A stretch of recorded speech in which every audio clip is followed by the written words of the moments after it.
I'm Jessica, and this is Luke. And this is a partially disassembled 1988 Chevy Cheyanne. Welcome to the first episode of our truck conversion and camper build. This is going to be the rig that will eventually carry our custom-built camper, but as you can see, we've already removed engine components, transmission, as well as most of the electrical circuits and some of the body components. We began disassembly of this old truck some time ago, but before I get ahead of myself, here's a little backstory.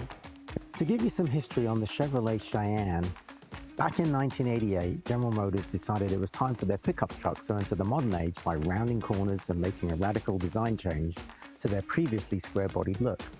Meet the GMT 400 series, which encompassed the Chevy C and K series, along with the GMC Sierra series. The C stood for rear-wheel drive, while the K referred to the four-wheel drive trains. Both Chevy and GMC models essentially had the same body panels, but were available in different cab sizes and bed lengths. Built from 1988 through 1998, these trucks earned a reputation for durability and reliability, bordering on the mythical. You'll still see many of these trucks on the road today, often held together by loyalty, surface rust, and like many owners such as myself, a refusal to let go. Under the hood, you'd find a lineup of engines that ran on gasoline and included V6s and V8s, and diesel options that made plenty of noise that had you shaking in your seat. Fuel economy wasn't a priority because back then gas was cheap and nobody needed to know what miles per kilowatt hour was. Our Chevy was a faithful workhorse around the time before and during the building of our geodesic dome house, and it's not the first time it's had to haul bulky loads.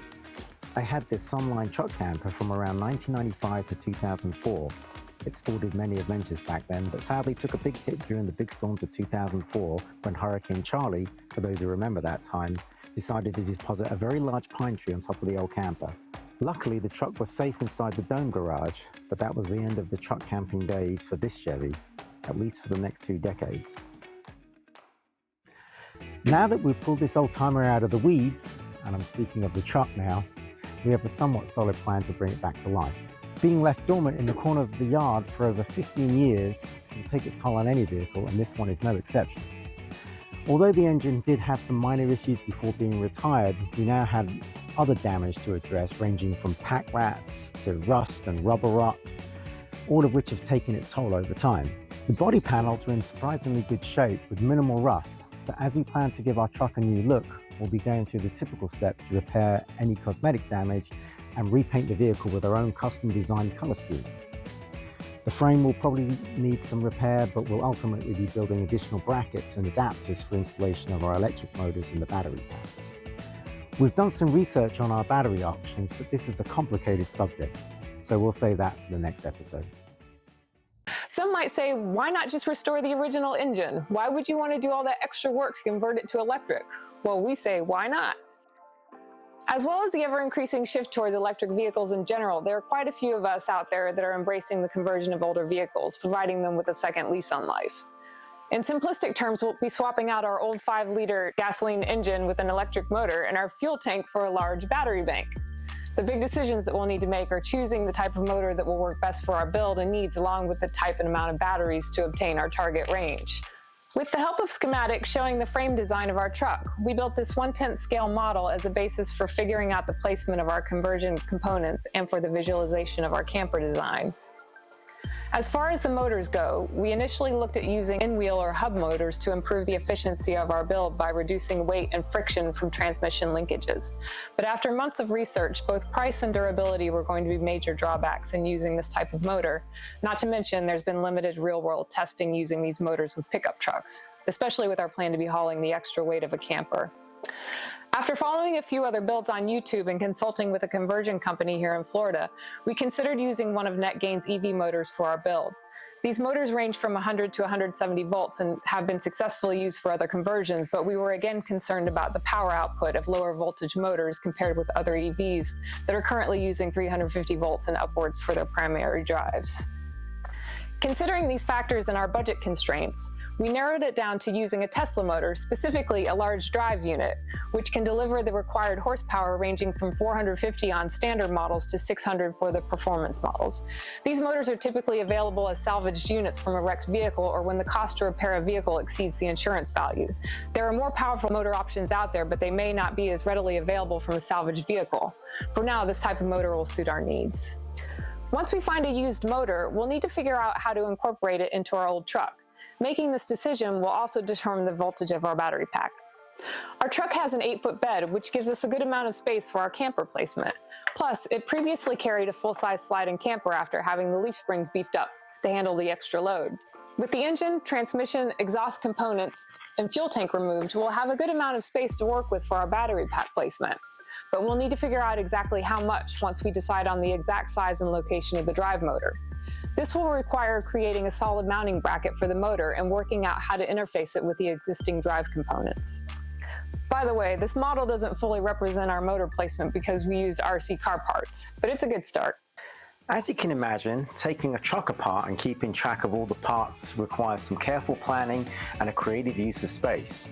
We don't really have a dedicated automotive garage, so we built this temporary workspace to give us some shade and a place to store and organize the components as we began the dismantling process. Although this structure has a PVC pipe-framed roof with tarp draped over it, it has held up surprisingly well through multiple storms and even a hurricane.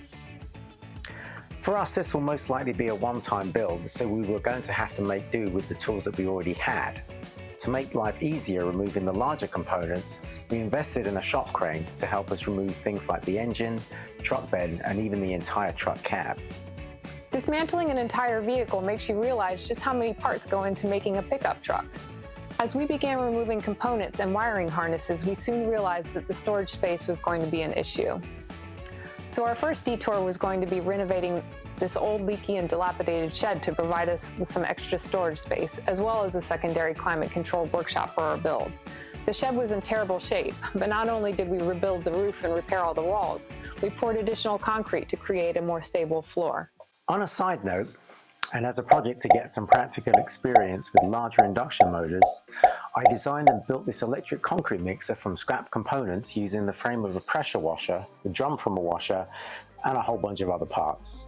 This design was perfect for mixing and pouring a typical 80-pound bag of concrete, and was a fun design project figuring out how to support a rotating drum that would be full of water and cement mix, and then designing a geared down drive system from a higher speed induction motor to obtain the ideal mixing speed. We had fun putting this little machine to work and creating another workspace for our project build.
So with the process started and everything removed, our next challenge will be finding our motor and batteries.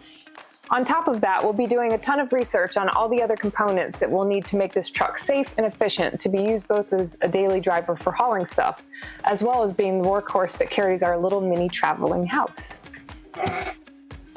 In our next episode, we'll dive deeper into our motor setup and finding the batteries that will meet our range and budget targets. Keep tabs on what we're up to by subscribing to our channel here and adding us on Facebook or Instagram. Thanks for watching, and be excellent to each other. Look out.